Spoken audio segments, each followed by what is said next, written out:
है अगर गुरुवर का सानिध्य पाना तो विद्यासागर.गुरु पर जरूर आना। ओम नमः सिद्धेभ्यः। ओम नमः सिद्धेभ्यः। ओम नमः सिद्धेभ्यः। अहिंसा परमो धर्म की, आचार्य गुरुवर श्री कुंद कुंद भगवान की, आचार्य गुरुवर श्री ज्ञान सागर मुनि महाराज की जय।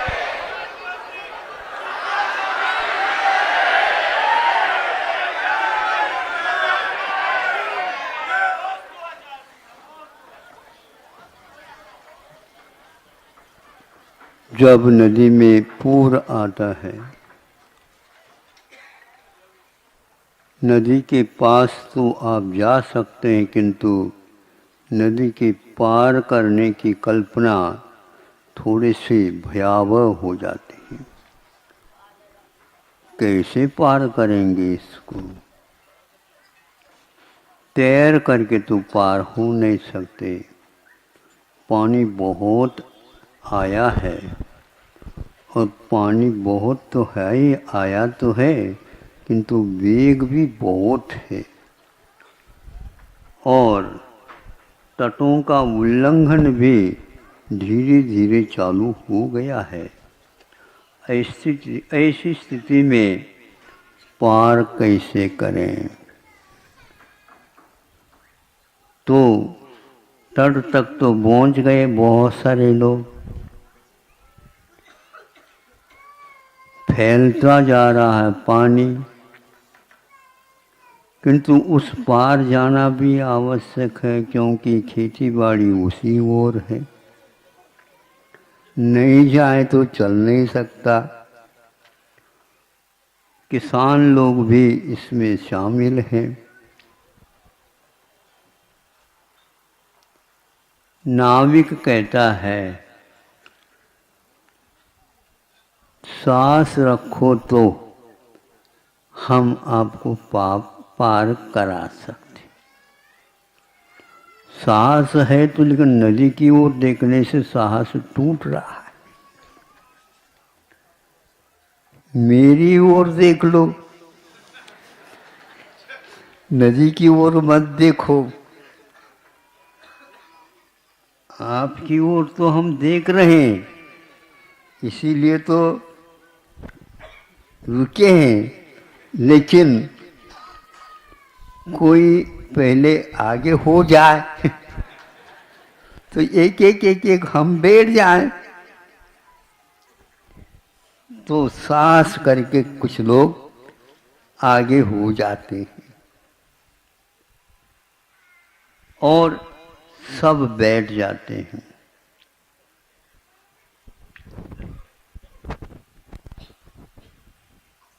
बैठने के उपरांत नाव को चालू करना है।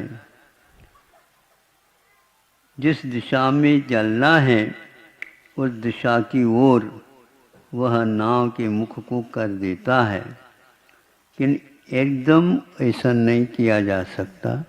थोड़ी धीरे धीरे ही उसको प्रवाह के अनुसार ही किया जाता है, क्योंकि उसमें प्रवाह होने के कारण, वेग होने के कारण नाव को डूबने की भी संभावना बन जाती है। बैठने के उपरांत ज्ञात होता है, थोड़ा थोड़ा पानी भी भीतर आ रहा है। तब जब नाव में बैठे वो कहते हैं पानी भी तो आ रहा है।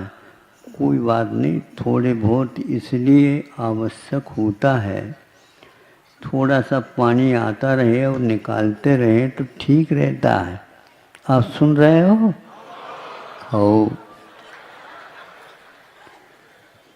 पानी तो आता है भीतर, इनकम जिसको बोलते हैं,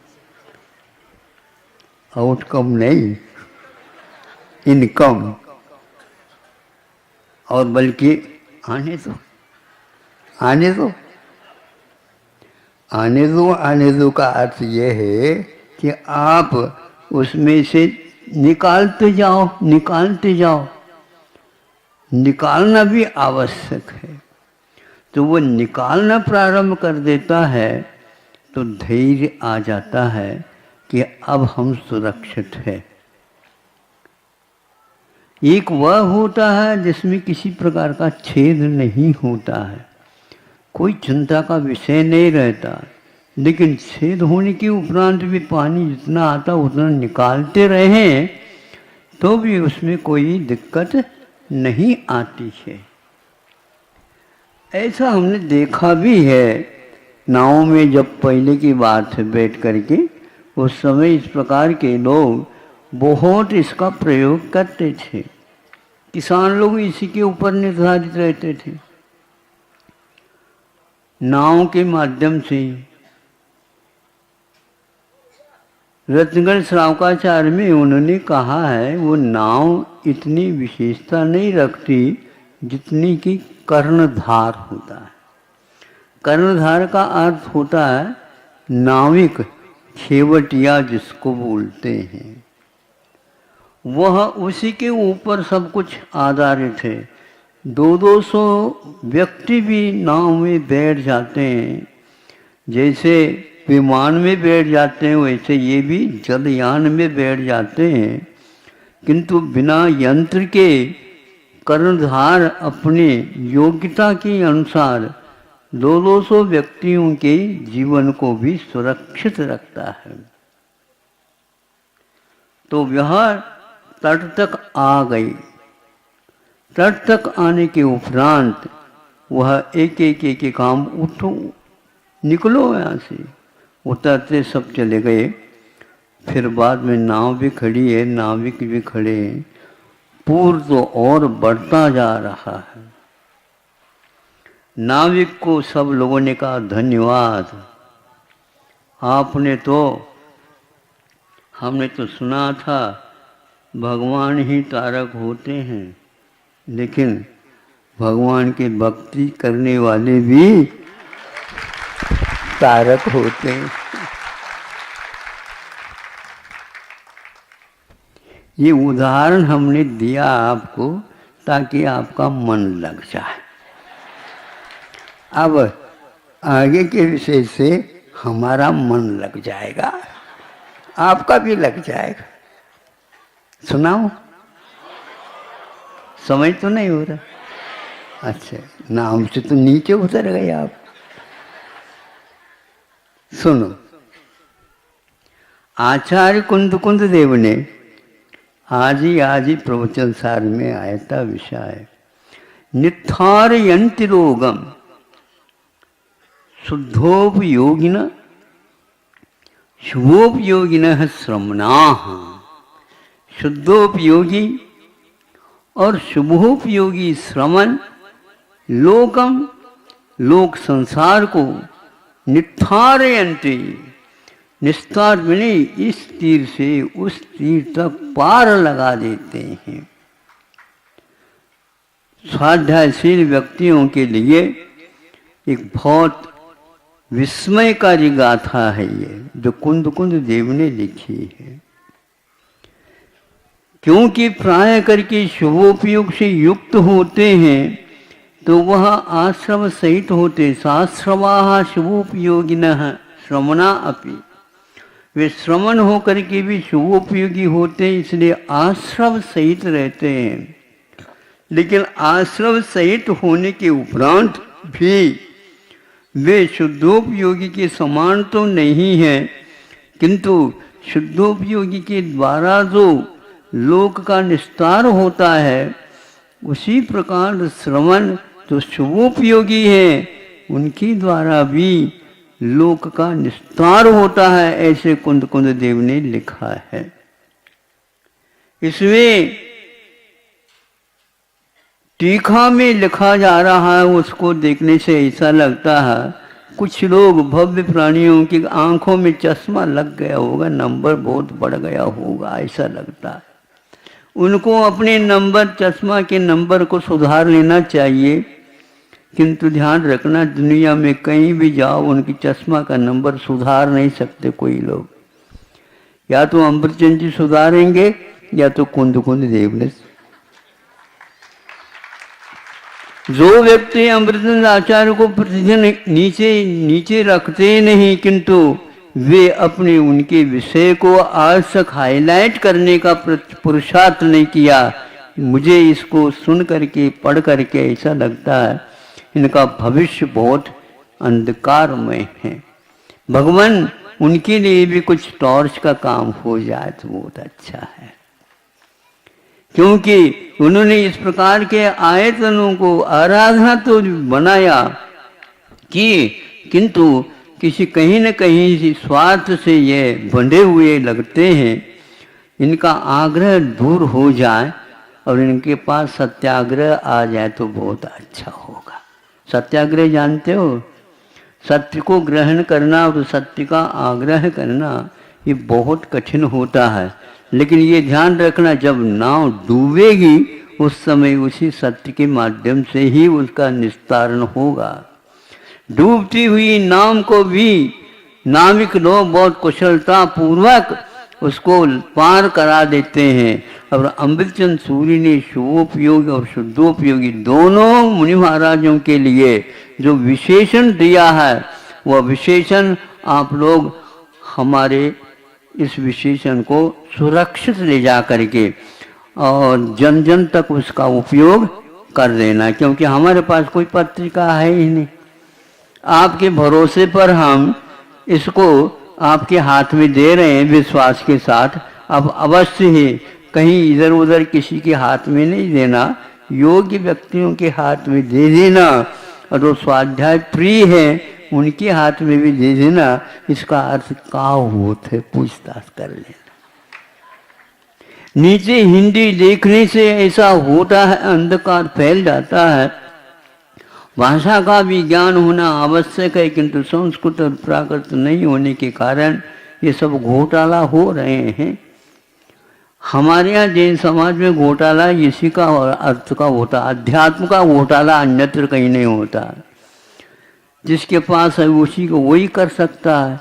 तो वहाँ पर उन्होंने लिखा है कि केते शुद्धोपयोग शुभोपयोगिनः श्रमणाः स्वयमेव मोक्षायतनत्वेन मोक्ष रूपी आयतन के साथ युक्त है, इसलिए नित्थारयन्ति लोकम ऐसा कहा है। ये श्रवण शुद्धोपयोगी हो अथवा शुभोपयोगी हो, मोक्ष के आयतन के रूप में है। जो मोक्ष के आयतन के रूप में है उनको यदि इधर उधर की बातें सुन करके अनायतन कह देना शुभोपयोगी श्रवणों को, यह शोभा नहीं लगता, बल्कि यह अक्षम्य अपराध माना जाता है।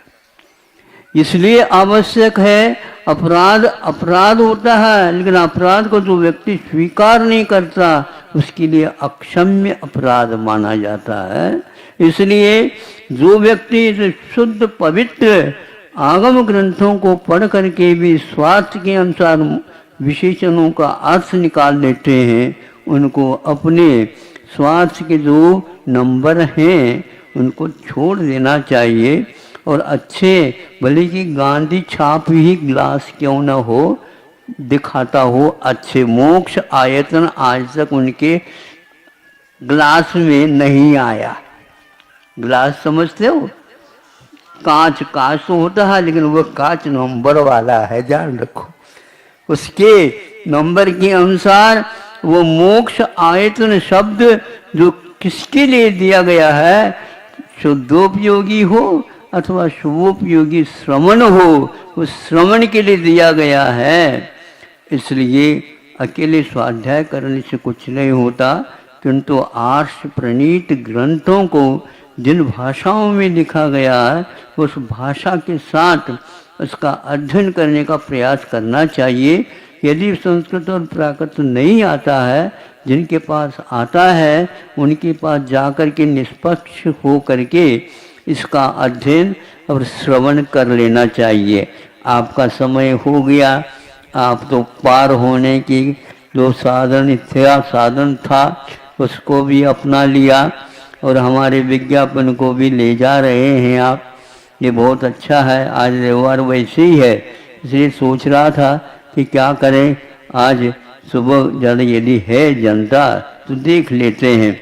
मध्याह्न के अभी भरोसा नहीं लेते, क्योंकि विज्ञापन तो हमने दे ही दिया और आप उसको अच्छे ढंग से बहुत ही शुद्धि पूर्वक उसको दूसरे के पास पहुंचा देना। ऐसे बहुत सारे विशेषण हैं जिन विशेषणों के अर्थ सुन करके हृदय गदगद होता है कि आज प्रणीत ग्रंथों के स्वाध्याय करने से हमारा चित्त और हमारा चेतन तत्व सारे के सारे पवित्र हो जाते हैं।